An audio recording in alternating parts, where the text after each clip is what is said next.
Magandang araw mga kasangbahay! I'm Dr. Katrina Florcus Dacanay, your pediatrician for today. Kung mapapansin mo, ang iyong anak ay nakakaranas ng pananakit ng tiyan, maaaring meron siyang gastroenteritis. Kung mas madalas itong mangyari, maaaring hindi healthy ang gut ng bata. Narito ang ilang mahalagang katotohanan tungkol sa gastroenteritis at gut health ng mga bata. Let's start our discussion now. Ang mga good bacteria sa tiyan ng bata ay may mahalagang roles para mapanatili na malusog ang bata at malakas ang kanyang resistensya. Ang malusog na gut ay kailangan upang makaiwas sa sakit at maganda ang absorption ng mga nutrients mula sa gatas at pagkain. Ilan sa mga signs na ang gut ng bata ay hindi malusog would include madalas sumakit ang tiyan, magdiarrhea at magkabag, hindi na-absorb ng maayos ang nutrients na humahantong sa nutrient deficiency, mahinang resistensya at madalas magkasakit.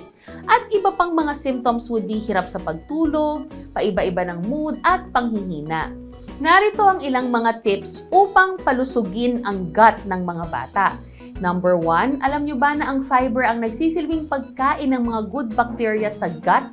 Kung kaya dapat ay kumain ng bata ng mga pagkain sagana sa fiber tulad ng gulay, prutas, whole wheat bread at oatmeal at iba pang mga grains. Okay din ang pagkain ng yogurt at cheese na may mga live good bacteria. Bawasan din ang matatamis at processed food at junk food. Huwag din iinom ng antibiotics kung walang payo ng doktor. May mga available din na health supplements na ang tawag ay probiotics. Ang probiotics ay mga good live microorganisms na nagbibigay ng magandang effect sa katawan kapag ito ay nainom ng tamang paraan. Para naman mapanatili na healthy ang gut ng inyong anak, iwasan ang overeating. Turuan ng bata na kumain lamang ng sapat.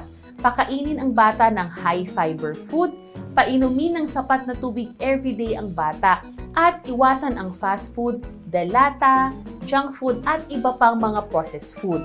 Tandaan din na kailangan mag-exercise ang bata at least 3 times a week para lumakas ang kanyang gut.